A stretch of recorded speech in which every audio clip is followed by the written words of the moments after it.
매주 제철 채소를 박스에 담아 보내주는 농산물 꾸러미 사업. 혹시 들어보셨나요? 농민이 직접 소비자한테 보내니까 중간 유통마진이 없고 소비자는 신선한 농산물을 받고 농민은 안정적인 수입을 얻는다.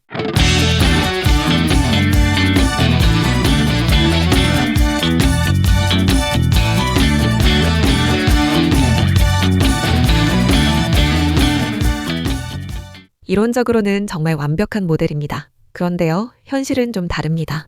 정부 보조금 받아서 시작한 꾸러미 사업들 보조금 끊기면 몇 달 못 가서 문 닫는 경우가 허다합니다. 오늘 밥상의 말단에서는 이 꾸러미 사업이라는 게 대체 왜 이렇게 되는 건지, 구조적인 문제부터 해외 사례까지 한번 제대로 짚어보겠습니다. 먼저 꾸러미 사업이 뭔지부터 정확히 짚고 가겠습니다. 쉽게 말하면 농민이 키운 제철 농산물을 정기적으로 박스에 담아서 소비자한테 택배로 보내주는 구독형 직거래입니다. 넷플릭스 구독하듯이 농산물을 구독하는 거예요. 보통 주 1회나 격주로 배송하고 한 박스에 10가지에서 15가지 정도의 제철 채소가 들어갑니다. 가격은 대략 2만 원에서 4만 원 사이고요. 이 모델의 원조는 유럽과 미국, 일본에서 시작된 CSA, 그러니까 지역 농업 공동체 지원이라는 개념인데요. 소비자가 지역 농가를 직접 지원하면서 수확물을 나눠 갖는 방식이었습니다. 한국에는 2000년대 중반에 들어왔고 한살림이나 여성농민회, 언니네 텃밭 같은 조직들이 개척자 역할을 했습니다. 2010년에는 흑살림이 꾸러미 채소 판매를 시작하면서 본격적으로 이 모델의 실행 가능성이 증명됐고요. 이후 2010년대를 거치면서 전국 여러 지역으로 확산됐습니다. 그런데요, 여기서 한 가지 여쭤볼게요. 이렇게 좋아 보이는 사업이 왜 자리를 못 잡는 걸까요? 첫 번째 문제는 물류비입니다. 이게 정말 뼈아픈 부분이에요. 꾸러미는 본질적으로 소량 다품종의 농산물을 여러 농가에서 모아서 하나의 박스로 만들어 전국으로 보내는 방식이잖아요.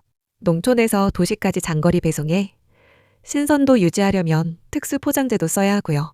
택배비가 한 건에 3,000원에서 5,000원 정도 나갑니다. 여름에는 더합니다.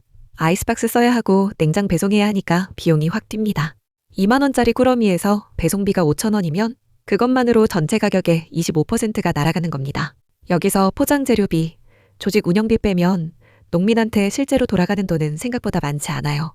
쉽게 말하면 2만 원짜리 꾸러미 보내면서 농민이 실제로 손에 쥐는 돈이 도매가보다는 높지만 소매가보다는 낮은 수준이 되는 경우가 많다는 겁니다. 거기에 포장하고 선별하는 노동시간까지 따지면 시간당 수익성은 상당히 낮아집니다. 두 번째 문제는 품목 다양성 확보의 어려움입니다. 소비자 입장에서 꾸러미의 매력은 다양한 제철 채소를 한 번에 받아볼 수 있다는 건데요. 문제는 이걸 만들어내는 게 쉽지 않다는 겁니다. 한국의 소농 대부분은 한두 가지 주력 품목에만 집중하고 있거든요. 그래서 꾸러미 하나를 채우려면 여러 농가가 협력해야 하는데 이 협력 체계를 만들고 유지하는 게 보통 일이 아닙니다. 게다가 계절 문제가 있어요. 봄, 여름에는 그래도 품목이 다양한데 가을, 겨울 되면 제철 채소 종류가 확 줄어듭니다. 그렇다고 남부 지역에서 농산물을 가져오면 물류비는 또 올라가고 로컬푸드라는 본래 취지에도 맞지 않게 되고요. 이게 딜레마입니다. 세 번째, 그리고 어쩌면 가장 치명적인 문제는 소비자 이탈률입니다. 이거 들으면 좀 놀라실 수도 있는데요. 대부분의 꾸러미 사업에서 초기 가입자의 30%에서 50%가 3개월 안에 구독을 끊습니다. 절반 가까이가 석 달을 못 버틴다는 거예요. 왜 그럴까요? 이유는 여러 가지입니다. 자기가 원하지 않는 채소가 자꾸 오면 불만이 쌓이고요. 처음에는 신선하고 좋다 싶었는데 계속 받다 보면 마트 가격이랑 비교하게 됩니다. 그리고 꾸러미는 기본적으로 농민이 정해서 보내는 거라 알레르기가 있다거나 특정 채소를 못 먹는 개인 사정을 반영하기가 어렵습니다. 농민 입장에서 보면 정말 억울한 거예요. 정성 들여 키운 농산물을 정성 들여 포장해서 보냈는데 석 달 만에 끊겨버리니까요. 여러분, 여기서 잠깐 생각해 보셔야 할 게 있습니다. 이런 문제들이 그냥 운영을 잘 못해서 생기는 걸까요? 아닙니다. 이건 모델 자체의 구조적인 한계입니다. 규모의 경제가 안 되는 겁니다. 배송비를 줄이려면 주문량이 대폭 늘어야 하는데 소비자 이탈률이 높으니 주문량이 안 늘고 주문량이 안 느니까 배송비는 계속 비싸고 배송비가 비싸니까 가격 경쟁력이 떨어지고 가격 경쟁력이 떨어지니까 소비자가 또 빠져나가는 악순환이 반복됩니다. 결국 많은 농가들이 꾸러미 사업만으로는 생계를 유지하기 어렵다는 결론에 도달하게 되고요. 그러면 정부가 도와주면 되지 않느냐 이렇게 생각하실 수 있는데요. 실제로 정부는 농촌 신활력 플러스 사업이나 로컬푸드 육성 정책, 사회적 경제 지원 프로그램 등을 통해서 꾸러미 사업을 지원해왔습니다. 논산, 순창, 장흥 같은 지역에서 지자체가 초기 투자를 지원하고 로컬푸드 직매장과 연계해서 온오프라인 판로를 만들어주기도 했고요. 문제는 이 지원이 대부분 3년에서 5년짜리 한시적 예산이라는 겁니다. 보조금 나올 때는 사업이 번창하는 것처럼 보여요. 그런데 보조금이 끊기면 몇 달 안에 문을 닫거나 규모를 대폭 줄이는 곳이 속출합니다. 이게 뭘 의미하냐면 사업이 시장 수요에 기반해서 돌아간 게 아니라 보조금에 기대서 돌아갔다는 뜻입니다. 보조금이 사업을 키운 게 아니라 보조금이 사업을 유지시킨 거예요. 이 차이가 큽니다. 근데요, 여기서 반전이 하나 있습니다. 이 문제가 한국만의 문제가 아니라는 겁니다. 사실 꾸러미의 원조격인 일본의 테이케이 모델이 이미 이 길을 먼저 걸었습니다. 일본의 테이케이는 1960년대부터 시작된 생산자와 소비자의 직접 거래 시스템인데요. 한때 일본 전역에서 활발하게 운영됐습니다. 그런데 지금은 상당히 축소된 상태예요. 왜 그렇게 됐을까요? 첫째, 초기에 테이케이를 주도했던 사람들이 고령화되면서 젊은 세대의 참여가 끊겼습니다. 젊은 소비자들은 편의점이나 온라인 쇼핑에 익숙해져 있었거든요. 둘째, 대형 유통업체가 발전하면서 굳이 테이케이를 통하지 않아도 신선한 농산물을 쉽게 살 수 있게 됐습니다. 셋째, 배송비와 운영비가 계속 올라가면서 경제성이 나빠졌고요.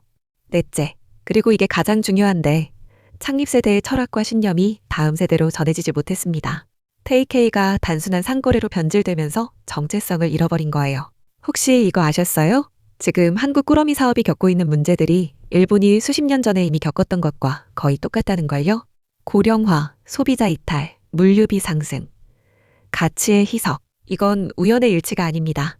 그러면 성공하고 있는 나라는 없느냐 있습니다. 프랑스의 AMAP라는 모델이 있는데요. 이건 지역농업 유지를 위한 협회라는 뜻인데 프랑스식 꾸러미라고 보시면 됩니다. AMAP 한국이나 일본과 근본적으로 다른 점이 뭐냐면 소비자가 단순한 구매자가 아니라 협회의 멤버로서 의사결정에 직접 참여한다는 겁니다. 정기적으로 농가와 만나고 생산 현황을 공유하고 경영 방향까지 함께 결정합니다. 쉽게 말하면 농산물을 사는 게 아니라 농사에 동참하는 거예요. 이렇게 되면 소비자의 몰입도가 완전히 달라집니다.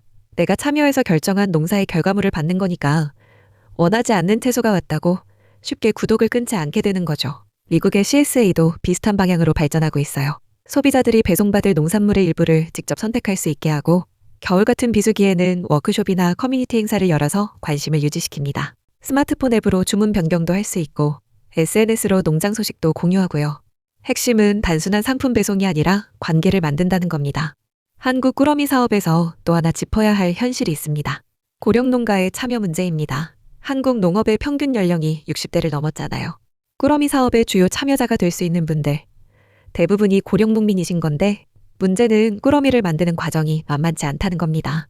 기존의 도매상이나 직매장에 납품할 때는 대충 선별해서 한꺼번에 보내면 됐는데 꾸러미는 각 박스마다 품목과 품질을 맞춰야 하고 깔끔하게 포장해야 합니다. 이 작업이 생산 이후의 추가 노동이에요.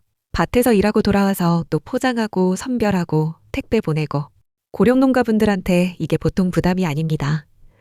그래서 일부 지역에서는 공동포장센터를 만들어서 여러 농가가 농산물을 가져오면 함께 선별하고 포장하는 방식을 시도하고 있는데요. 이게 잘 되면 개별 농가의 부담도 줄고 품질도 일정하게 유지할 수 있고 새로운 일자리도 만들어질 수 있습니다. 하지만 아직 전국적으로 확산되지는 못한 상태입니다. 그러면 꾸러미 사업의 미래는 어둡기만 한 걸까요? 꼭 그렇지만은 않습니다. 몇 가지 가능성이 보이는 부분이 있어요. 첫째, 구독 경제 트렌드입니다. 음악, 영상, 식품까지 구독 서비스가 일상이 된 시대에 농산물 구독은 시대 흐름과 맞닿아 있습니다. 특히 1인 가구와 2인 가구가 계속 늘고 있는데 이분들은 장을 자주 보기 어렵고 소량의 다양한 채소를 원하거든요. 꾸러미가 딱 맞는 모델이에요. 둘째, 학교급식이나 기업급식 같은 집단 수요처로의 확대입니다. 개인 소비자는 이탈률이 높지만 학교급식은 학기 중 지속적이고 안정적인 수요가 있잖아요. 꾸러미 조직이 급식에 필요한 규격과 품질을 맞출 수 있다면 매우 안정적인 수입원이 됩니다. 셋째, 디지털 기술의 활용입니다. 앱으로 소비자가 일부 품목을 선택할 수 있게 하면 이탈률을 줄일 수 있고 인공지능으로 수요를 예측하면 생산 계획도 효율적으로 세울 수 있습니다. 공동 배송 시스템으로 여러 지역 꾸러미를 통합해서 배송 경로를 최적화하면 물류비도 상당히 줄일 수 있고요. 하지만 이런 가능성들이 현실이 되려면 지금과는 근본적으로 다른 접근이 필요합니다. 단순히 농산물을 박스에 담아 보내는 것에서 벗어나야 합니다.